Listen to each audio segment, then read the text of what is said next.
संविधान के प्रकार और संविधानवाद टॉपिक में सब टॉपिक श्रेष्ठ संविधान के लक्षण है। इससे पूर्व में अपन ने पढ़ा था संविधान किसे कहते हैं, संविधान के प्रकार कितने हैं और संविधानवाद का हास्य क्या है। कठोर संविधान, लचीला संविधान, लिखित संविधान, अलिखित संविधान, इसके बारे में आप पढ़ सकते हैं। अब अपन पढ़ेंगे श्रेष्ठ संविधान किसे कहते हैं, क्या श्रेष्ठ संविधान के लक्षण क्या है। सबसे पहले प्रथम संक्षिप्तता, सूक्ष्म रूप जिसको बोलते हैं।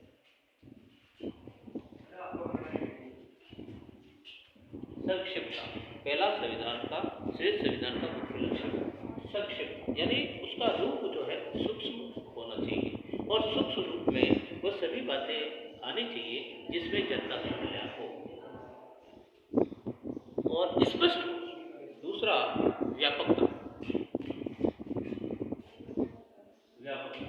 उस तमाम बातें संविधान में आ जानी चाहिए जिसमें सर्वजन का कल्याण हो, सभी जनता का कल्याण हो, उसमें किसी विशेष वर्ग की हितों के लिए कोई भी उल्लेख न हो, सभी को समान रूप से समझा जाए और सभी के हितों के कल्याण के संबंधित कार्य किए जाए। और व्यापक रूप में जो है उसमें व्यापकता होनी चाहिए, जैसे स्वतंत्रता का हनन न हो, नागरिकता का हनन न हो, इस प्रकार से वो तमाम बातें इसमें आती हैं। दूसरा था स्पष्टता, निश्चितता, यानी व्यापकता। व्यापक रूप से संविधान में तमाम बातें आनी चाहिए जो राष्ट्र हित में हो और प्रजा के हित में, जनता के हित में, किसी वर्ग विशेष में न हो। तीसरा, इसमें अपने संविधान के नियम, कानून, धाराएं, प्रत्येक अनुच्छेद वगैरह इसमें आते हैं। स्पष्टता, निश्चितता, स्पष्टता एवं निश्चितता,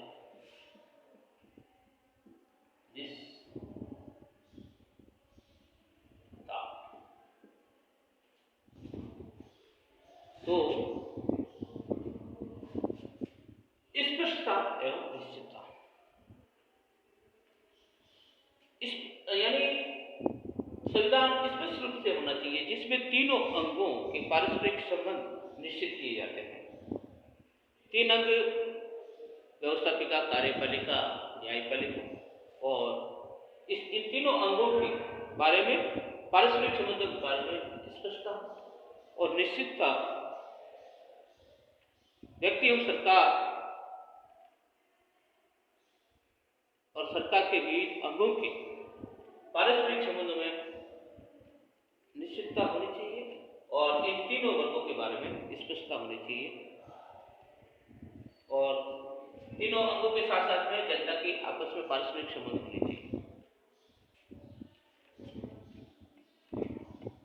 इसके बाद में चौथा है,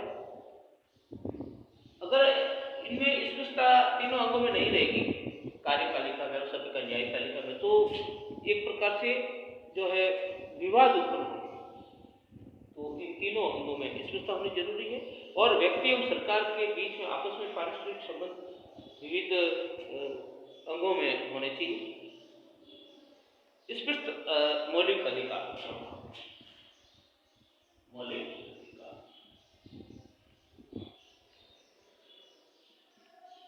मौलिक अधिकार,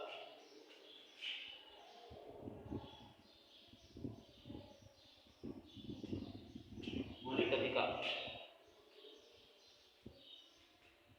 शासन की मर्यादा निश्चित करना और दूसरे व्यक्तियों एवं राज्यों के हस्तक्षेप से नागरिकों के अधिकारों एवं हितों की रक्षा करना।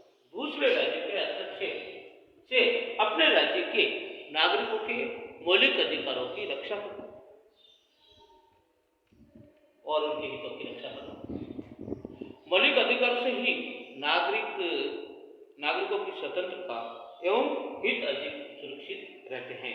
इन मौलिक अधिकारों जो संविधान के विभिन्न अनुच्छेदों में दिए गए हैं, आपको थोड़ा कभी बताया है, आप पढ़ भी चुके हैं मौलिक अधिकार। व्यवस्था, अब स्वतंत्र न्यायालय, पांच स्वतंत्र न्याय, स्वतंत्र न्याय, न्यायालय, स्वतंत्र न्याय। ये न्यायपालिका है, उसमें जो न्यायाधीश कार्य करते हैं वह स्वतंत्र रूप से होते हैं। किसी भी प्रकार का उनके ऊपर राजनीतिक दबाव ना हो, किसी भी प्रकार का उनके ऊपर न्याय करते समय का दबाव नहीं आना चाहिए, और वो खुलकर और स्वतंत्र रूप से न्याय करें, जिससे वाद करने वाले को अपना हक मिल सके, उसको न्याय मिल सके। अपने अन्याय के विरुद्ध हो, चाहे अधिकारों के हनन के विरुद्ध हो, चाहे मौलिक अधिकारों के हनन के विरुद्ध हो, किसी भी नुकसान क्षतिपूर्ति के लिए व्यक्ति वाद करता है तो उसको बिना किसी दबाव से उस व्यक्ति को न्याय मिलना चाहिए। ऐसे न्यायाधीशों की स्वतंत्र प्रणाली होनी चाहिए। छठा है परिवर्तनशीलता। परिवर्तनशीलता, परिवर्तनशीलता। मनुष्य एक विकसित और आर्थिक, सामाजिक और राजनीतिक, मनुष्य क्या है, एक सामाजिक प्राणी है, तो इसलिए वह आर्थिक, सामाजिक और राजनीतिक व्यवस्था में परिवर्तन होने के साथ साथ ही संविधान में परिवर्तन होना अत्यंत आवश्यक है।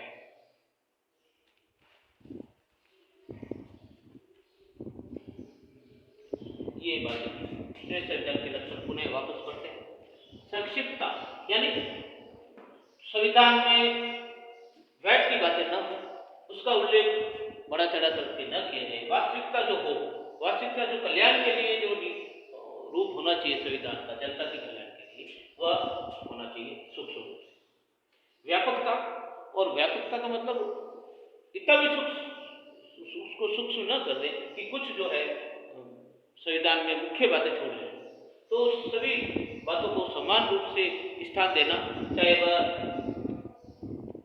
मतदान प्रणाली हो, चुनाव, नागरिकों के अधिकारों की हो, संशोधन हो, किसी भी प्रकार के जो धाराएं, नियम, कानून, कायदे, वो सभी होने चाहिए, उसमें व्यापक रूप से होने चाहिए, जिसमें सभी जनता का कल्याण हो।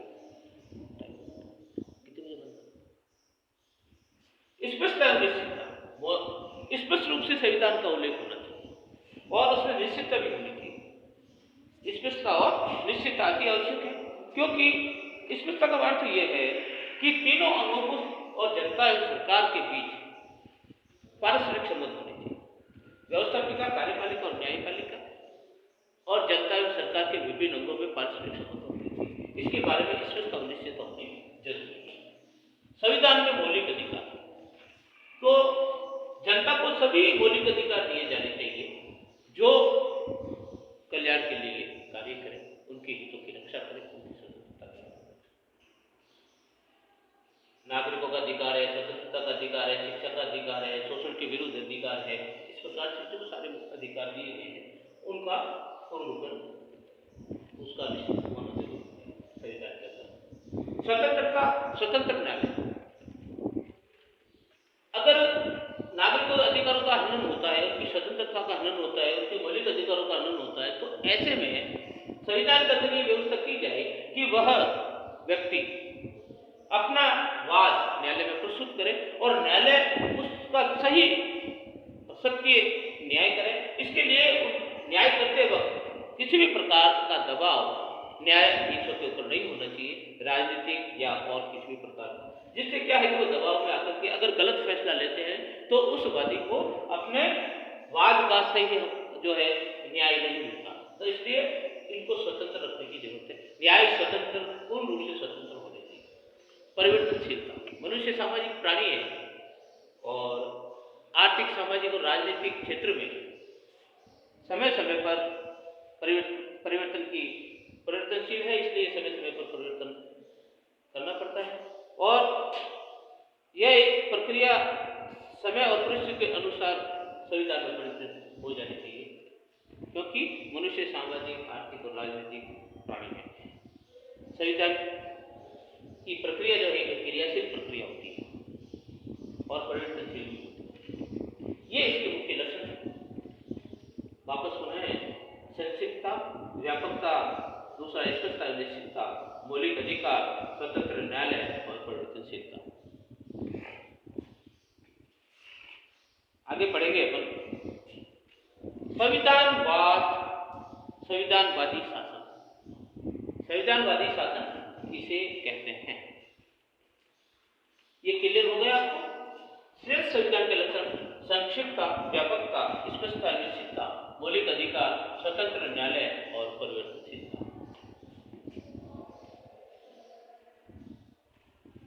अब संविधानवाद या संविधानवादी शासन किसे कहते हैं, इसके बारे में बात करें। संविधानवादी शासन,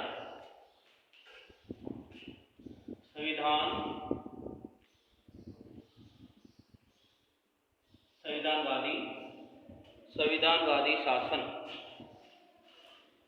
संविधानवादी शासन, संविधानवादी शासन, संविधानवादी शासन। तो पिनाक और स्मिथ ने इसके बारे में लिखा, पिनाक और स्मिथ ने इसके बारे में बताया है। पिनाक और स्मिथ राजनीति की इसकी परिभाषा दी है।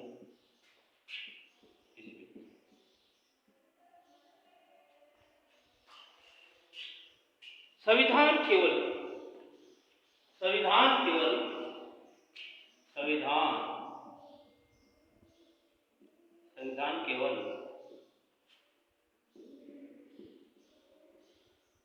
संविधान केवल प्रक्रिया और तथ्य का नाम ही नहीं। संविधान केवल प्रक्रिया और तथ्य का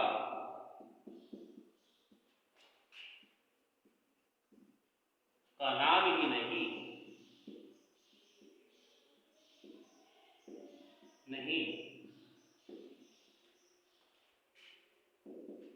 नाम ही नहीं,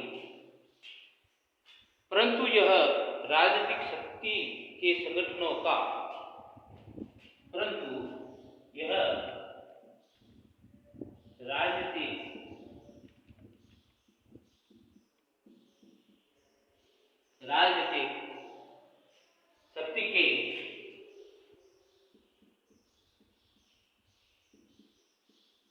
राजनीतिक शक्ति के संगठनों का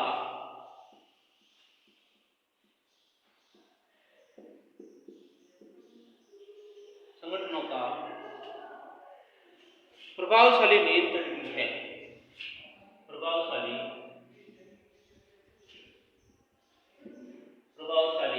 नियंत्रण भी है।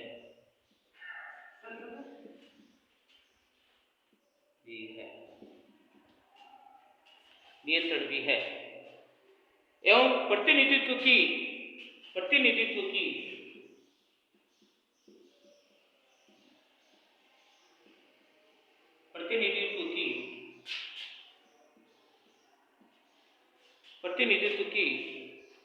प्राचीन परंपराओं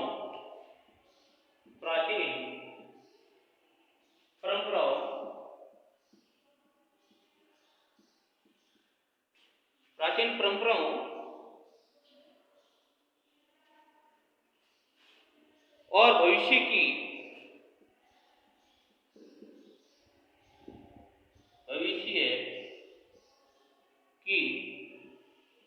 प्राचीन परंपराओं और भविष्य की आशाओं का प्रतीक है।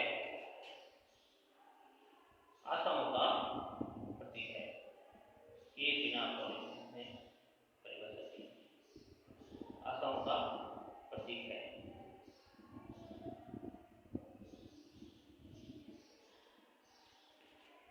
संविधानवादी शासन, पिनाक और स्मिथ ने संविधानवाद केवल प्रक्रिया और तथ्य का नाम ही नहीं, परंतु राजनीतिक शक्ति के संगठनों का प्रभावशाली नियंत्रण भी है। प्रतिनिधित्व की प्राचीन परंपराओं और भविष्य की आशाओं का प्रतीक है। पिनाक और स्मिथ ने इसके बारे में यह परिभाषा दी। अब पढ़ेंगे अपन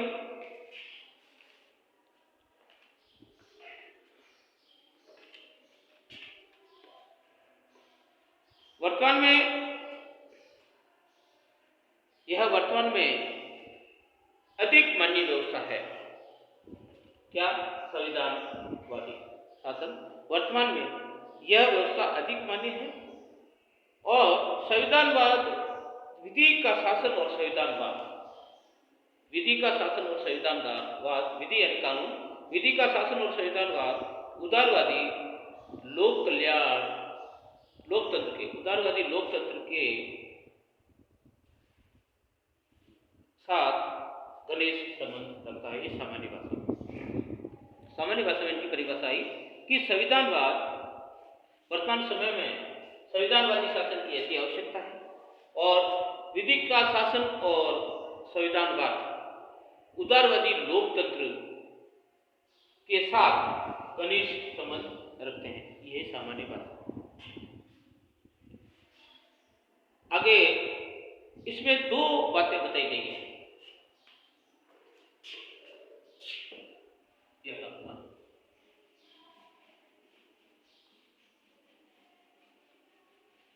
इसमें दो बातों का उल्लेख किया गया है। दो बातों का उल्लेख किया गया है। प्रत्येक देश में दो प्रकार के कानून होते हैं।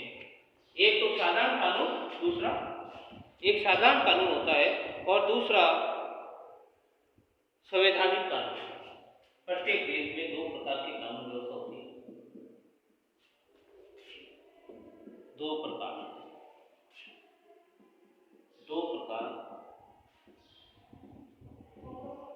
के कानून।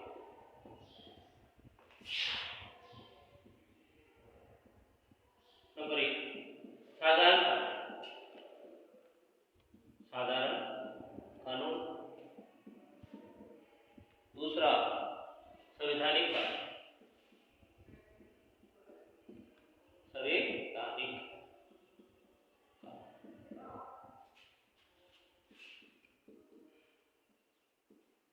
ये दो प्रकार के कानून प्रत्येक देश में होते हैं। साधारण कानून में शासन और शासक वर्ग को कुछ शक्तियां प्राप्त होती है। साधारण कानून में शासन और शासक वर्ग को कुछ शक्तियां प्राप्त होती है। इसमें साधारण कानून। संवैधानिक कानून में नियंत्रण की संस्थागत व्यवस्था होती है। संवैधानिक कानून में नियंत्रणों की संस्थागत व्यवस्था होती है, जिसकी अवहेलना कठिन कार्य होती है। संवैधानिक कानून में संस्थागत व्यवस्था होती है जिसकी अवहेलना करना बहुत ही कठिन कार्य है। उसकी अवहेलना नहीं की जा सकती। परिभाषा सामान्य तौर पर, सामान्य भाषा में शासन और शासक वर्ग पर, सामान्य भाषा में शासन और शासक वर्ग पर नियंत्रण की संविधान द्वारा स्थापित संस्थागत व्यवस्था ही संविधानवाद है। क्या है संविधानवाद? सामान्य भाषा में शासन और शासक वर्ग और नियंत्रण की संविधान द्वारा स्थापित संस्थागत व्यवस्था ही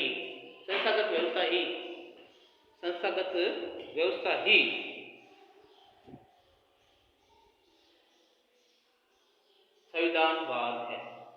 पुनः एक बार, सामान्य भाषा में शासन और शासक वर्ग पर नियंत्रण की संविधान द्वारा स्थापित संस्थागत व्यवस्था ही संविधानवाद है। ये साधारण कानून में शासक और शासक वर्ग को कुछ शक्तियां प्राप्त होती है और संवैधानिक कानून में वह शक्तियां होती है, नियंत्रण की संस्थागत वह शक्तियां होती है जिसकी अवहेलना करना किसी के लिए भी बहुत ही कठिन कार्य होता है। उसके बाद में सामान्य भाषा में संविधानवाद किसे कहते हैं? सामान्य भाषा में शासन और शासक वर्ग पर नियंत्रण ही संविधानवाद द्वारा स्थापित संस्थागत व्यवस्था ही है। इसे ही हम संविधानवाद कहते हैं। सीधे शब्दों में संविधानवाद का आशय सीमित शक्तियों वाला शासन होता है। सीधे शब्दों में संविधानवाद का आशय सीमित शक्तियों वाला शासन होता है। सेबाइन ने इसके बारे में कहा। सेबाइन ने इसके बारे में क्या? सेबाइन अरस्तु के मत में संविधानवाद, सेबाइन ने कहा अरस्तु के मत में संविधानवाद के हित में होता है। 3 तत्व बताए। अरस्तु के मत में संविधान के 3 मुख्य तत्व होते हैं। अरस्तु के मत में, ये सेबाइन साहब कह रहे हैं कि अरस्तु के मत में संविधानवाद के बारे में 3 मुख्य तत्व बताए। पहला है शासन जनता के या सर्वसाधारण के हित में होता है। शासन जनता के या सर्वसाधारण के हित में होता है, पहला अरस्तु के मत। सेबाइन ने कहा, अरस्तु ने इन 3 मुख्य तत्वों पर जोर दिया है। पहला तत्व शासन जनता के या सर्वसाधारण के हित में होता है। दूसरा, यह विधि सम्मत शासन होता है। कैसा होता है? दूसरा, विधि सम्मत शासन होता है। और तीसरा, यह इच्छुक प्रजाजनों का शासन है। यह इच्छुक प्रजाजनों का शासक है। 3 बातें बताई सेबाइन ने। अरस्तु के 3 मुख्य तत्व बताए सेबाइन ने। पहला, संविधानवाद के आशय के संबंध में सेबाइन ने 3 तत्व अरस्तु के बताए। शासन जनता के या सर्वसाधारण के हित में होता है। यह विधि सम्मत शासन होता है।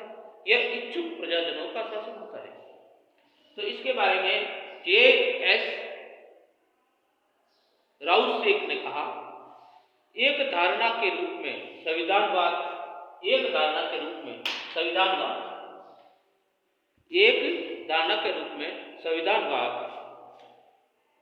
अनिवार्य रूप से सीमित सरकार और शासक तथा शासित के ऊपर नियंत्रण की एक व्यवस्था है। J.S. राउसेक के अनुसार एक धारणा के रूप में संविधानवाद अनिवार्य रूप से सीमित सरकार और शासक तथा शासित के ऊपर नियंत्रण की एक व्यवस्था है। ब्लॉन्डेल ने कहा, संवैधानिक शासन वह है जो कि विशिष्ट उदारवादी हो, जो शासन की शक्तियों और उनके प्रयोग को प्रतिबंधित करता हो और राज्य के नागरिकों को अधिकतम स्वतंत्रता